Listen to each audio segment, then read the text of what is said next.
الرحمن الرحیم. بلا تکلف کے ساتھ میں ہوں آپ کا میزبان راجہ انیس. آج ہم مختلف موضوعات پہ بلا تکلف بات کریں گے. پوسٹ بجٹ پہ بات کریں گے, کچھ افغانستان کی صورتحال پہ بات کریں گے, کچھ کووڈ کی جو تھرڈ ویو آئی ہے, ڈیلٹا جس کا نام ہے, جس کو ڈیلٹا کے نام سے پہچانا جا رہا ہے, اس کے اوپر کچھ بات کریں گے. پوسٹ بجٹ کے حوالے سے میں بتاتا چلوں, پہلے بجٹ کا انتظار تھا کہ بجٹ آ رہا ہے, اب بجٹ آ چکا ہے. گورنمنٹ کا تو بجٹ آ گیا, لیکن ایک عام آدمی کا بجٹ ضرور خراب ہو گیا, خراب ہونا شروع ہو گیا.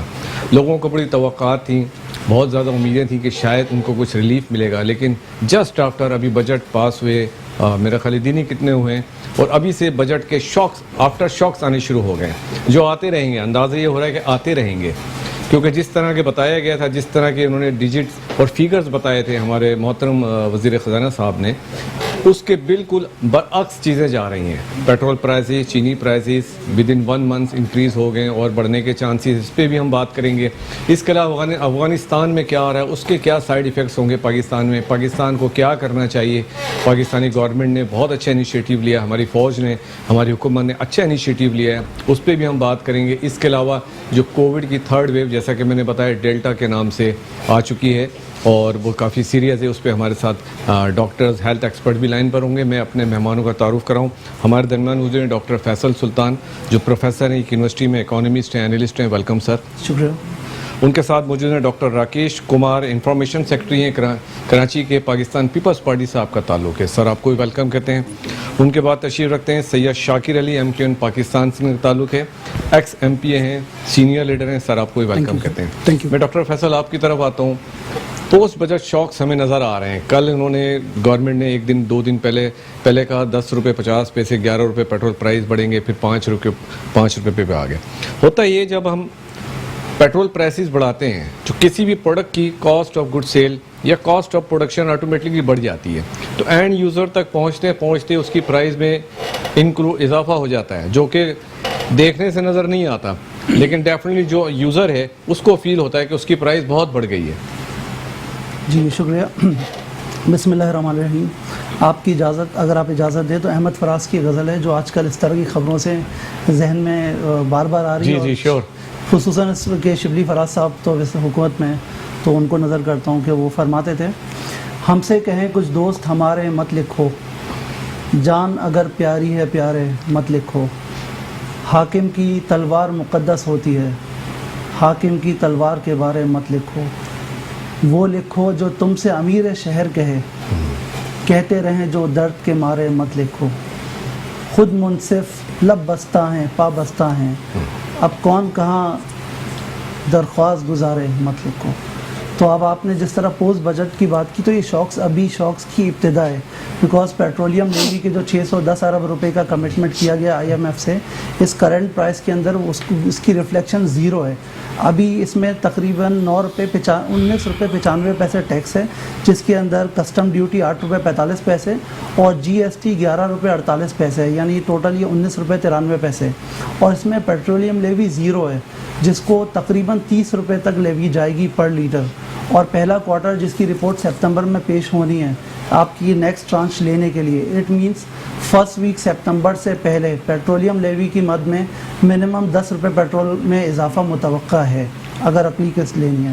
باقی جو بھی پرائسز میں اضافہ ہو وہ اپنی جگہ. تو قوم اس کے لیے تیار رہے, جو حقیقت پسند ہونا ضروری ہے. امید بھی رکھنی چاہیے, لیکن ساتھ ساتھ گراؤنڈ ریئلٹیز کو بھی دیکھنا پڑے گا. جیسا کہ آپ نے فرمایا کہ پیٹرولیم کی پرائس سے کاسٹ آف پروڈکشن بڑھ جائے گی, ڈائریکٹلی ٹرانسپورٹیشن کاسٹ بڑھ جائے گی وغیرہ وغیرہ. تو اس کے ساتھ ساتھ آپ کے جو کنزیومر بنڈل ہے, تو جو چیزیں آپ کے بنڈل میں پہلے پرچیزیبل آئٹم کے اندر آتی تھی, اب وہ اکنامیکلی فیزیبل بنڈل کے اندر نہیں رہیں گی. ساتھ ساتھ اگر آپ چینی کی بات کریں یا آٹے کی بات کریں, یہاں پہ ایک المناک پہلو, سر بیسک کموڈیٹیز ہیں یہ تو. اچھا, اس کی جو وجہ بتائی گئی وہ اور افسوسناک ہے. آپ دیکھیں اضافہ ہو گیا, چلیں ایک چیز ہونی تھی. وجہ یہ بتائی گئی کہ مارکیٹ پرائس کے اندر ایک بیلنس لانا تھا, تو اس کے 2 طریقے ہو سکتے تھے. ایک تو یوٹیلیٹی پروڈکٹ کی پرائس جتنی ہے, جیسے جب یہاں ایک پروڈکٹ 60 روپے کی مل رہی ہے, تو مارکیٹ میں ڈیفینیٹلی وہ چیز 80 روپے کی ملے گی. اب مارکیٹ میں وہ چیز اگر 100 روپے تک چلی گئی. سر میں آپ کی بات کاٹوں گا, ملتے ہیں ایک چھوٹے سے بریک کے بعد. Welcome back. بریک پہ جانے سے پہلے ہم بات کر رہے تھے ڈاکٹر فیصل سلطان سے. اب ہمارے درمیان ایک اور مہمان موجود ہیں, ڈاکٹر راکیش کمار, جن کا تعلق پاکستان پیپلز پارٹی سے. ہم ان سے سیاست کے بارے میں بات کریں گے. سر پاکستان کی سیاست میں لان تان، گالیاں گلوچ کرنا، لان تان کرنا، لیکن اب اس نہج پر پہنچ گئی کہ ایک دوسرے کو غداری کے سرٹیفکیٹ دے رہے ہیں سیاستدان. مطلب سیاست اس حد تک پہنچ گئے ایک دوسرے کی بے عزتی کرنے کے لیے کہ وہ غداری کا سرٹیفکیٹ دے رہے ہیں، اس سے بھی نہیں گھبرا رہے، اس سے بھی نہیں ڈر رہے.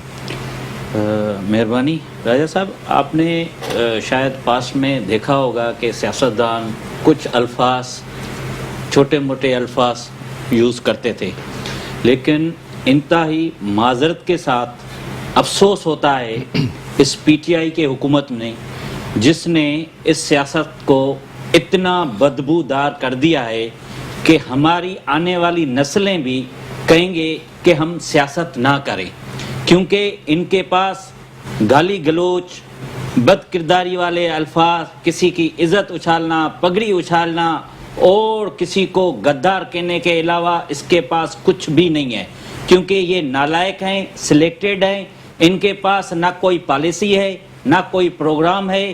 یہ صرف این آر او نہیں دوں گا، چور ڈاکو پورے پاکستان اور دنیا میں ہماری جگہ سائی کی ہے اس پی ٹی آئی نے اور عمران خان نے. اور اب عمران خان صرف اس کے پاس کیا ہے، یہ پرانی تقریریں آپ دیکھیں، اور قوم کو کیا ہے، اس نے اتنا بڑا جھوٹ بولا اس بجٹ میں کہ ہم 1 روپے کا ٹیکس نہیں لگا رہے، اور یہ بول رہے ہیں کہ ہماری جی ڈی پی بڑھ گئی. اگر آپ ٹیکس نہیں لگا رہے ہیں، جی ڈی پی بڑھ گئی ہے، تو آپ اپنے یوٹیلیٹی اسٹور پہ 20 روپے چینی مانگی کر دی، آپ نے 150 روپے فی آئل لیٹر پہ بڑھا دیے، پیٹرول بڑھا دیے 6 روپے. تو غریب آدمی پہلے ہی پریشان ہے، اب تو زیادہ پریشان ہوگا. وہ ویسے ہی خودکشیاں کر رہے ہیں، تو اب ہم ان سے کیا توقع رکھیں. یہ ہمارے اوپر ایسے تھاپے گئے ہیں، ہم بیزار ہو گئے ہیں، ہمارے بچے بیزار ہو گئے ہیں، پاکستانی قوم تنگ ہے، لیکن ہم اور سلیکٹر بھی تنگ ہے، جس کو ان کو جو سلیکٹر لے کے آئے ہیں وہ بھی تنگ ہے، کیونکہ ان کے پاس کوئی پروگرام ہے ہی نہیں.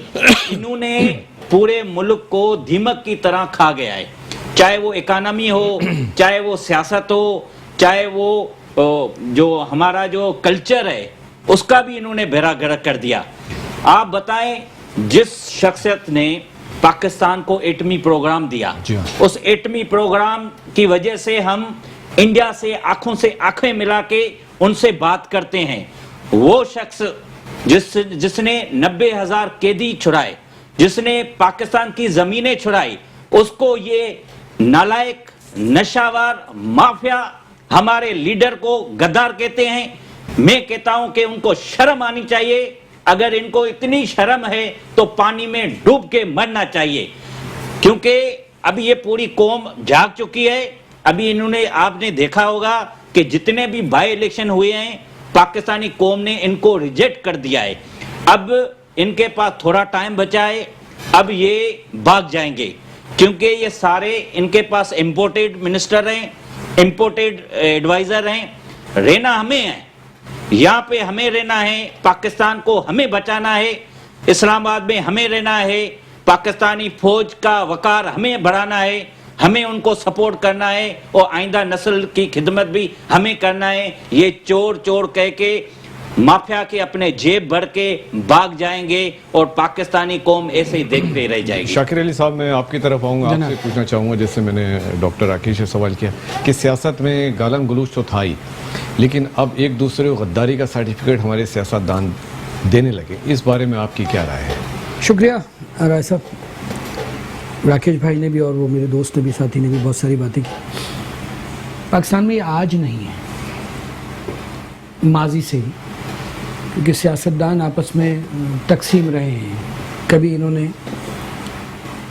اپنے قد سے بڑھ کر پاکستان کو سنبھالنے یا بچانے کی بات نہیں کی، آپس میں الجھتے رہے، اور مسلسل ایک تسلسل ہے. یہ الگ بات ہے کہ آج سوشل میڈیا، آپ کا میڈیا اتنا جدید اور آزاد ہو گیا ہے کہ اب یہ ساری چیزیں آن ریکارڈ آ رہی ہیں، ورنہ محترمہ فاطمہ جناح کا واقعہ بھی موجود ہے. ایوب خان صدر پاکستان کے دور حکومت میں کیا ہوا، جناب بھٹو صاحب کا دور حکومت بھی موجود ہے، مصطفیٰ کھر کے ساتھ کیا ہوا. یہ پاکستان کا المیہ ہے، کیونکہ پاکستان میں بدنصیبی یہ ہے کہ پاکستان میں یہ سیاسی ادارے خود کو مضبوط ہی نہیں کر پائے. سیاسی ادارے مضبوط ہو جاتے تو شاید یہ غدار کہنے کا تسلسل ختم ہو جاتا. اور پاکستان میں سیاسی ادارے مضبوط اس لیے نہیں ہو پائے کہ یہ المیہ ہے پاکستان کا کہ پاکستان دنیا بھر میں سیاسی اداروں کی مضبوطی کے لیے بلدیاتی نظام کا ہونا ضروری ہے. بلدیاتی نظام نئی قیادت کو جنم دیتی ہے. سر جو لیجسلیٹر ہوتے ہیں قانون ساز تو وہ سیاسی اداروں کو مضبوط بنائیں گے؟ نہیں سر، میں اس میں ایک بات یاد رکھیے گا، جمہوریت کسی گھر یا گھرانے کی میراث نہیں ہے. ٹھیک ہے. اسی طرح سیاست بھی کسی گھر یا گھرانے کی میراث نہیں ہے. دنیا بھر میں جو سیاسی لوگ ہیں وہ بلدیاتی نظام سے جنم لیتے ہیں، گراس روٹ لیول سے. جیسے راکیش بھائی ہیں، کسی ایک گلی میں رہتے ہوں گے، میں ایک گلی میں رہتا ہوں گا، وہاں میری پہچان بنی، میں کونسلر یا یو سی چیئرمین یا چیئرمین بلدیاتی نظام، اور اس کے بعد میں قانون ساز اسمبلی تک پہنچا. پاکستان کا المیہ یہ ہے کہ بلدیاتی نظام آج تک بننے ہی نہیں دیا گیا. اور میں معافی چاہتا ہوں، یہ بڑا المیہ ہے، سخت ہے. مجھے شاید یہ بات کہتے ہوئے افسوس بھی، اور مجھے پتہ نہیں کہنا چاہیے یا نہیں کہنا چاہیے، پر پاکستان میں جتنی آمرانہ حکومت رہی ہیں انہوں نے بہترین جمہوری نظام، بہترین بلدیاتی نظام دیے ہیں. اور پاکستان میں جب جمہوری سیاسی حکومتیں رہی ہیں انہوں نے بلدیاتی نظام کو ملیا میٹ کر دیا.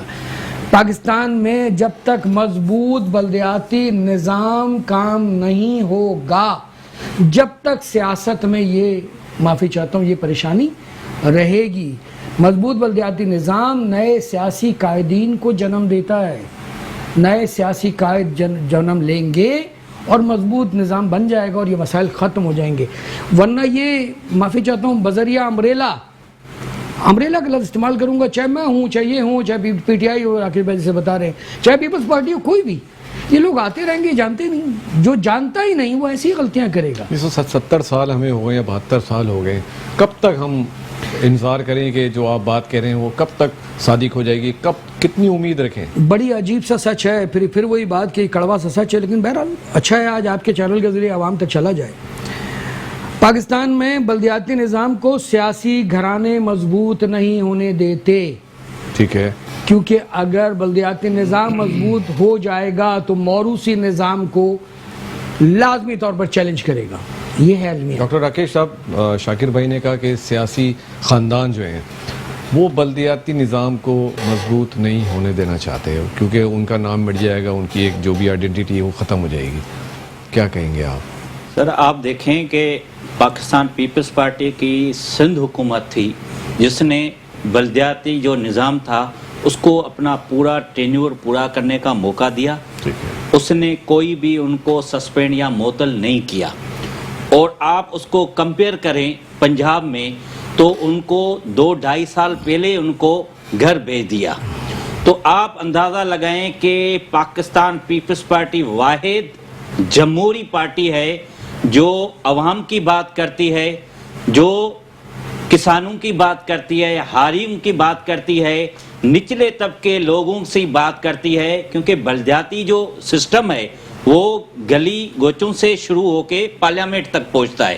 تو پاکستان پیپلز پارٹی اسی پہ ہی بھروسہ رکھتی ہے. اور ابھی بھی آپ دیکھیں جب سے یہ ڈی ایم سی کے ایم سی پورا جو لوکل بلدیاتی نظام جو اپنا ٹینیور پورا کر کے اس کے بعد سندھ حکومت اس کو لک اپ کر رہے ہیں تو آپ دیکھو کتنی تبدیلی آئی ہے، بہت فرق آیا ہے، لوگوں کے کام ہو رہے ہیں. لیکن اب وہ بھی بات ہونی چاہیے نا کہ اگر بلدیاتی سسٹم چل رہا ہے تو ان میں بھی اچھے لوگ آنے چاہیے.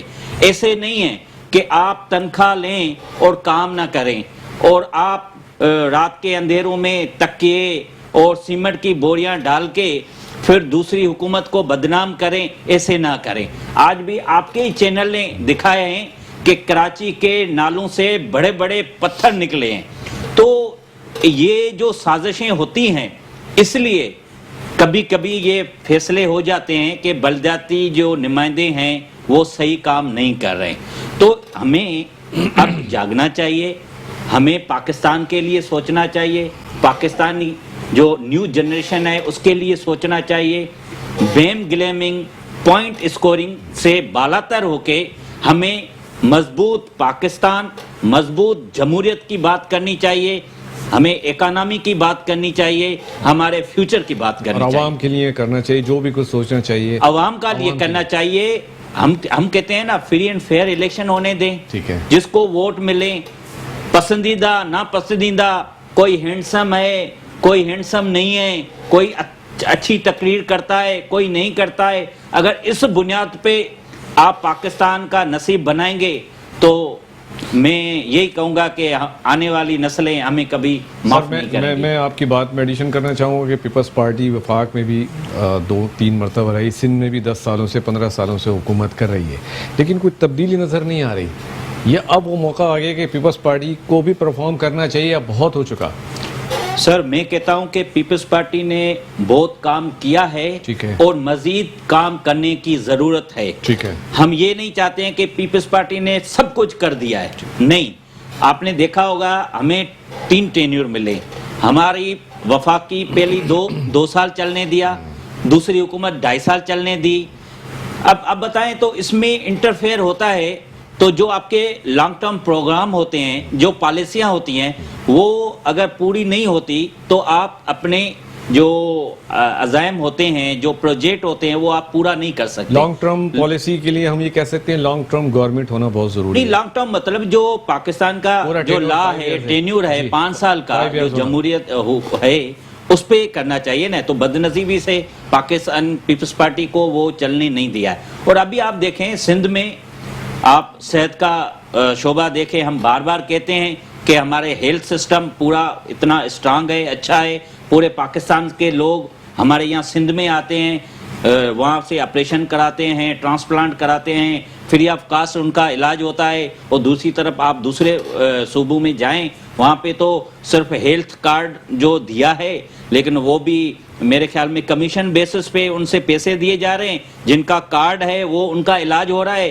جس غریب کو کارڈ نہیں ہے وہ بیچارے سول اسپتال یا ہاسپٹل کے باہر ایسے کھڑے ہوئے ہیں. ڈاکٹر راکیش صاحب, آپ سے میں دوبارہ جوائن کرتا ہوں. ڈاکٹر فیصل, میں آپ سے پوچھنا چاہوں گا, جیسے ڈاکٹر راکیش نے کہا کہ جی ڈی پی ہماری انہوں نے ڈکلیئر کیا گورنمنٹ نے 3.94 ہو گیا, لیکن اس کے باوجود چینی کے اوپر انہوں نے گھی پہ ایون آئل پرائسز اتنے ہائی کر دی انیشیلی.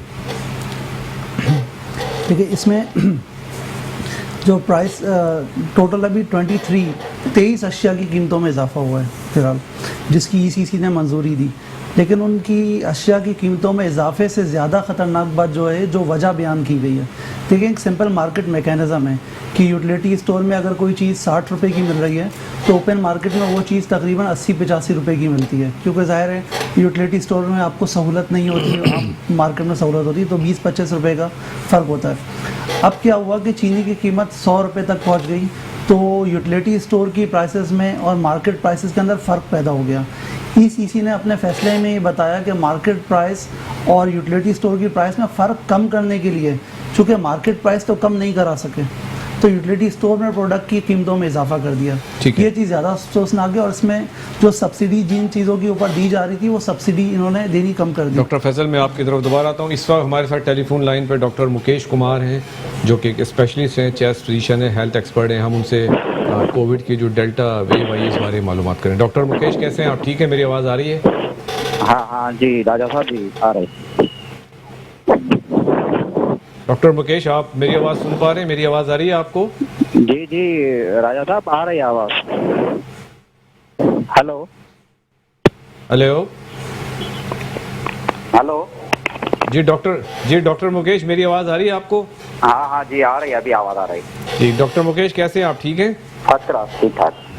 اچھا یہ بتائیے ڈاکٹر مکیش, جو 4th ویو آئی ہے جس کو ہم ڈیلٹا کا نام دے رہے ہیں, تو اب 4th کے بعد کیا 5th ویو, پھر 6th ویو, کیا یہ سلسلہ چلتا رہے گا؟ جی ایکسپیکٹڈ ہے یہ 4th ویو جو ہے سپٹمبر تک جا سکتی ہے. اس کے بعد نئی سیزن چینج ہوگی تو پھر یہ کم ہو جائے گا, اور پھر جنوری فروری میں 5ویں ویو کا بھی خدشہ ہے.